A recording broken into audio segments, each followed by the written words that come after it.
jornada pedagógica se encaminha para o final de uma importantíssima etapa. De dentro do barquinho que nos trouxe até aqui, chegamos no módulo 7, comida de panela. Enxergando terra à vista, queremos aproveitar esse finalzinho da viagem para dialogarmos sobre o impacto das escolhas alimentares feitas para si, para o outro e para o planeta, compreender que os alimentos saudáveis são aqueles produzidos localmente de maneira justa, ecológica, livres de venenos e de preconceitos. Vamos também falar sobre o grau de processamento dos alimentos e de como a comida de panela pode ser uma resposta a favor da saúde quando em campo temos um adversário difícil chamado ultraprocessado. No barquinho, de mão dadas com a companheira Ariela Doctors, sou Daniela Bruchado e estamos aqui para seguir viagem. Vimos que, enquanto adultos, a nossa relação com os alimentos veio se transformando ao longo do tempo, assim como sua cadeia produtiva e a forma com a qual nos relacionamos com ele. A fuga do campo para a cidade, a mecanização da agricultura e as consequências de ações provocadas por uma indústria chamada alimentícia são pontos importantes de uma estratégia composta por outras ações que, juntas e misturadas, afetam intensamente os sistemas alimentares. Isso é, tudo que vai ou não para o nosso prato. Para responder a todos esses problemas, como possibilidade, podemos pensar na soberania alimentar, porque ela nada mais é do que o direito dos povos de escolherem como organizarão a produção e distribuição dos alimentos, cuidando da relação e do acesso à terra, pensando modelos produtivos ecológicos, como a agroecologia e as pequenas produções, a agricultura familiar. Para que a gente possa ter acesso a uma alimentação adequada e saudável, a gente precisa ter ao menos 5 acessos. O primeiro deles é o acesso à renda, ou seja, acesso ao dinheiro para a compra dessa alimentação. O segundo é o acesso ao próprio ingrediente. Você precisa ter um acesso físico, geográfico mesmo. Você precisa estar perto de feiras, de locais que vendam alimentos frescos, minimamente processados. O terceiro acesso é o acesso aos equipamentos. É necessário ter um fogão, é necessário ter panelas, pratos, talheres, enfim, tudo o que é necessário para se fazer um bom alimento, inclusive o gás. O quarto acesso seria o acesso ao conhecimento. A gente precisa saber como preparar um alimento, ter acesso a receitas, a um entendimento de que alimento combina com o quê. E o último dos acessos é o acesso ao tempo. A gente precisa ter tempo para preparar a nossa boa alimentação. O Guia Alimentar para a População Brasileira foi publicado em 2014 pelo Ministério da Saúde. Foi nele que fomos estudar sobre os diferentes graus de processamento dos alimentos. Esse guia também reúne um conjunto de informações e recomendações sobre alimentação com o objetivo de promover a saúde. O Guia Alimentar para a População Brasileira nos orienta que quanto menos processado o alimento, melhor para a nossa saúde. Ele elenca 4 graus de processamento dos alimentos. Alimentos frescos, ou chamados alimentos in natura, são aqueles presentes na natureza, nos quintais e encontrados também pelas ruas. Alguns exemplos são frutas, verduras, legumes, raízes e as plantas alimentícias não convencionais, também chamadas plantas alimentícias não colonizadas. Os alimentos minimamente processados são bastante comuns na nossa dieta. São alimentos frescos que passaram por algum processo após deixar a natureza. O arroz, o feijão, lentilhas, secas e etc. Já os processados são aqueles fabricados pela indústria, com adição de sal ou açúcar e outros produtos, como por exemplo, queijo, bolos, pães e enlatados. Por fim, os ultraprocessados, que são produtos produzidos pela indústria de alimentos, e a gente tem como exemplos biscoitos, sorvetes, balas, chicletes, cereais matinais, barrinhas, macarrões e temperos instantâneos, salgadinhos de pacote, refrescos, refrigerantes, achocolatados, iogurtes e bebidas lácteas adoçadas, bebidas energéticas e caldos com sabor.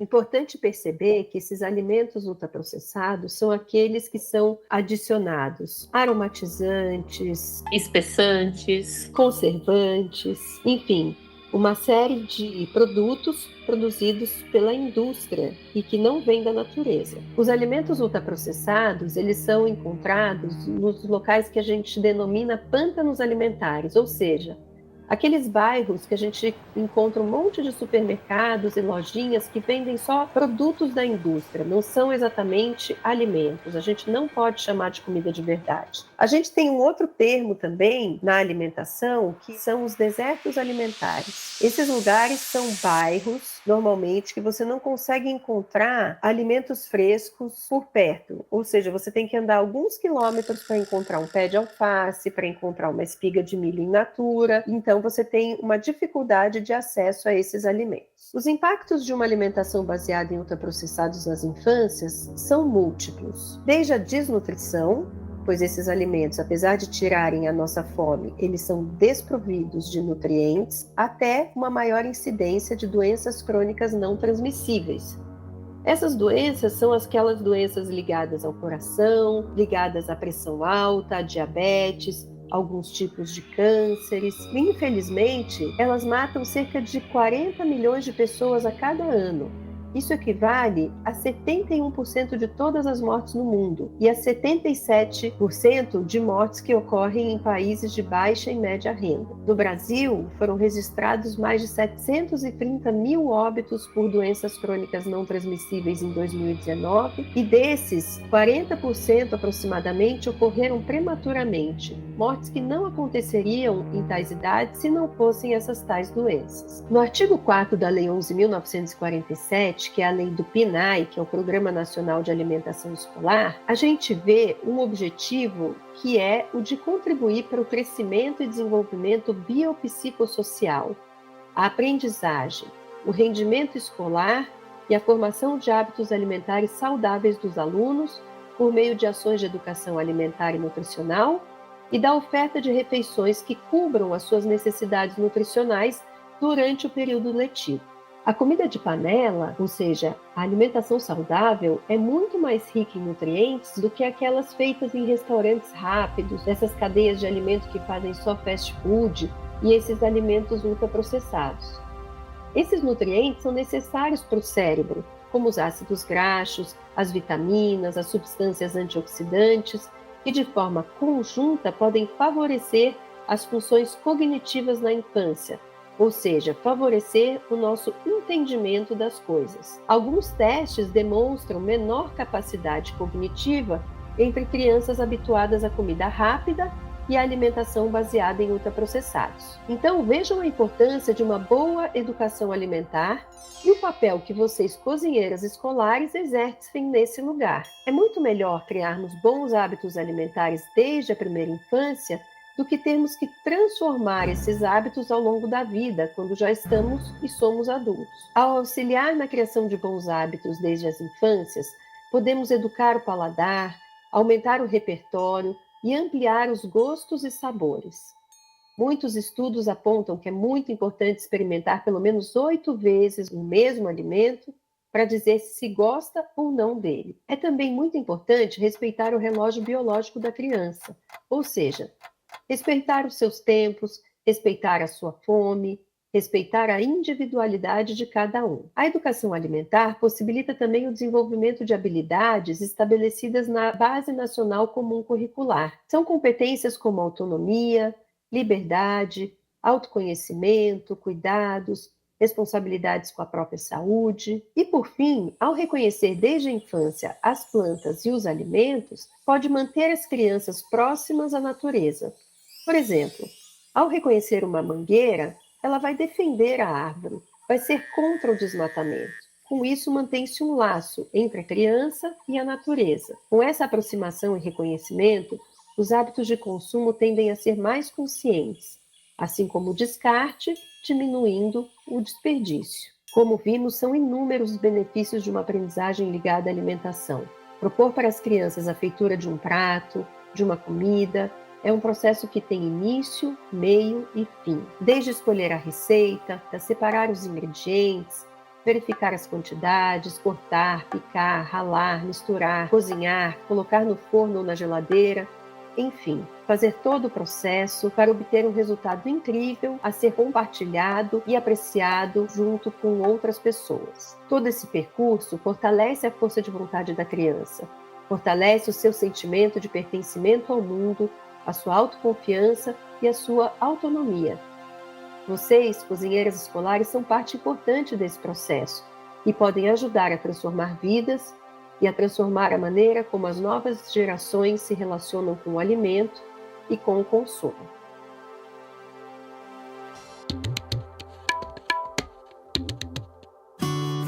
A Organização Mundial de Saúde recomenda a todos os países que criem diretrizes nacionais sobre alimentação e nutrição. Uma boa alimentação deve respeitar aspectos biológicos e sociais de cada um, além de fazer parte da cultura de cada local. A boa comida deve ser acessível. Ela precisa ser fácil de encontrar e caber no bolso da população. Sempre que possível, escolha produtos da agricultura familiar, que valorizam técnicas tradicionais e eficazes de cultivo e manejo do solo. Aqui no Brasil, o Guia Alimentar para a População Brasileira é o documento que organiza as recomendações de alimentação saudável. Para mais informações, acesse www.saude.gov.br. Conheça o guia e tenha dicas para a alimentação saudável de verdade.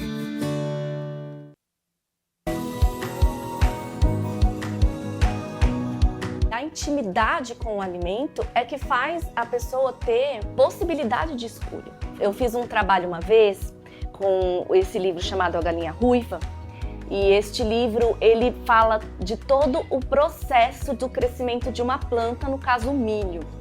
Em um dado momento aqui na história, a galinha transforma o milho em fubá. E aí que eles vão entender que o fubá veio do milho, né? E aí que eles vão entender que aquele bolo de fubá que a mãe fez tem o milho ali na origem, né? Então, quando eles desembalam uma comida, eles não têm ideia de como a natureza fez parte daquele processo.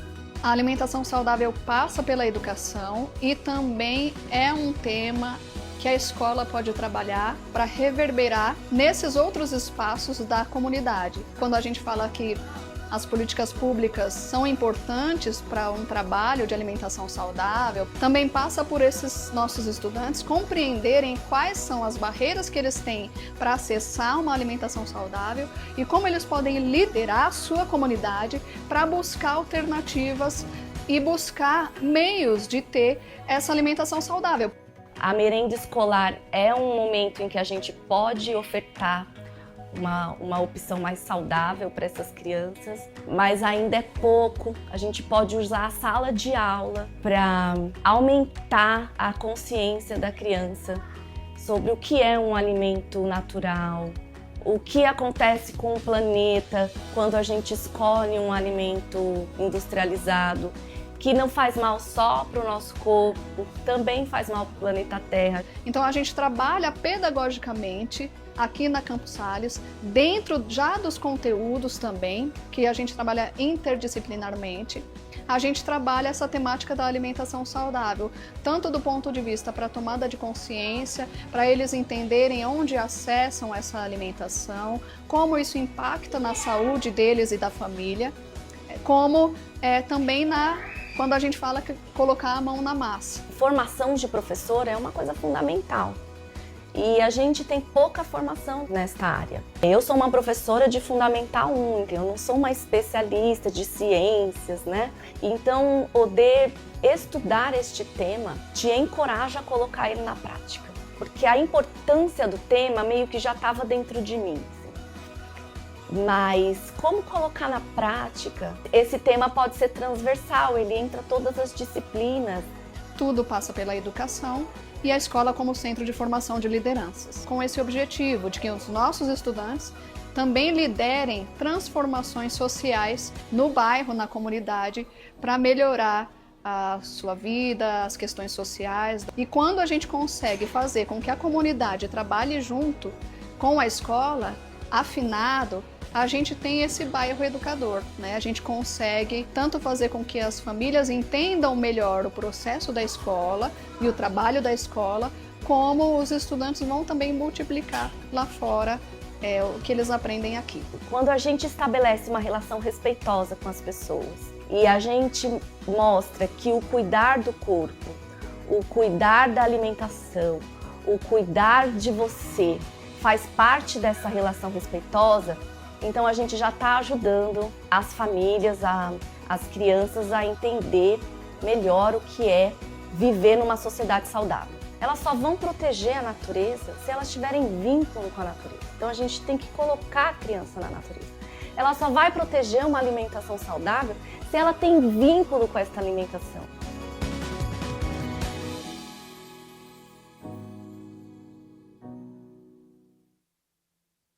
Por tudo isso, dá para entender por que comer pode ser considerado um ato político e por que ensinar desde pequenas nossas crianças sobre os sistemas alimentares, de forma que elas percebam que esses sistemas funcionam como verdadeiras redes, é tão importante. Cozinhar é revolucionário. Com a intensificação da industrialização e a globalização do sistema agroalimentar, foi gerado um distanciamento e um desconhecimento de como o nosso alimento é produzido. Isso atinge a todas e todos nós, como comedores contemporâneos, e acaba por gerar uma ansiedade. Para combater tudo isso, surgiram alguns ativismos alimentares, ou seja, pessoas, movimentos que lutam por uma alimentação mais digna e segura para todas e todos nós. Nós temos vários exemplos disso, como a agroecologia e a compra da agricultura familiar, as hortas urbanas em praças, os restaurantes populares, alguns artistas plásticos, as conversas sobre uma boa alimentação, o cozinhar junto. Em nossa viagem, percorremos conceitos, apresentamos termos novos, pessoas que contribuíram em vários campos de estudos no Brasil, recontamos histórias, falamos sobre cultura culinária, sobre a riqueza dos biomas brasileiros, honramos e reverenciamos as diversas culturas que co-construíram o ato de comer e as comidarias que vemos pelos Brasis. Além disso, discutimos fatos e problemas sobre a alimentação humana, desde quando somos reconhecidos por gente até os dias de hoje. Esperançamos que tudo isso tenha contribuído para o reconhecimento dos nossos sistemas alimentares e a importância do seu papel nesta incrível teia. Para finalizar a nossa viagem, convidamos vocês a escutar uma ativista alimentar que conhece bem essa teia e luta pela comida de panela para todas e todos. Fala, Bela Gil. Comida e cultura. A educação alimentar, ela precisa estar inserida no ambiente escolar porque é um lugar onde a criança passa muito tempo fora de casa, né? Quando a gente fala de educação, a gente não educa uma criança só em casa, a gente não educa uma criança só na rua, a gente não educa uma criança só na escola.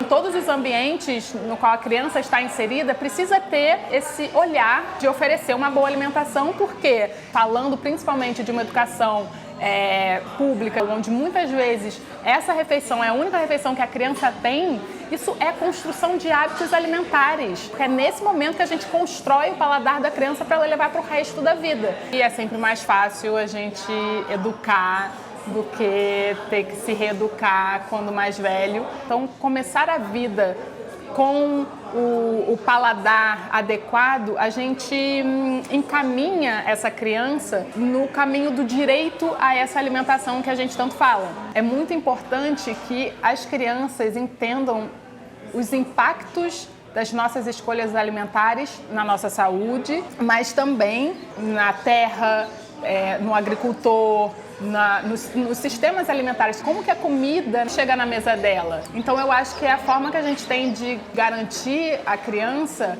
o conhecimento.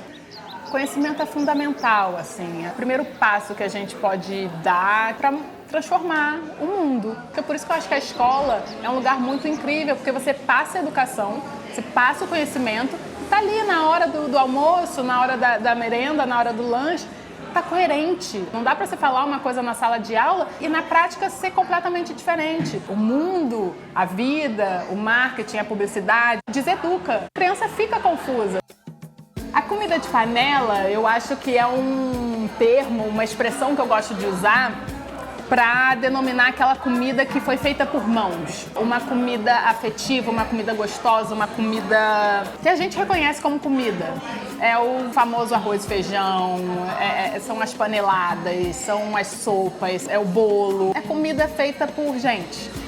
Pra gente ter uma comida no nosso prato, a gente precisa de muitas mãos e muitas transformações. Então, alguém precisa plantar, alguém precisa colher, alguém precisa transportar, alguém precisa cozinhar, alguém precisa servir. São muitas etapas. O fato das cozinheiras escolares produzirem, transformarem, pegarem um alimento e ter essa transformação é que faz a mágica. Então, são muitas mãos que são necessárias para que essa mágica aconteça.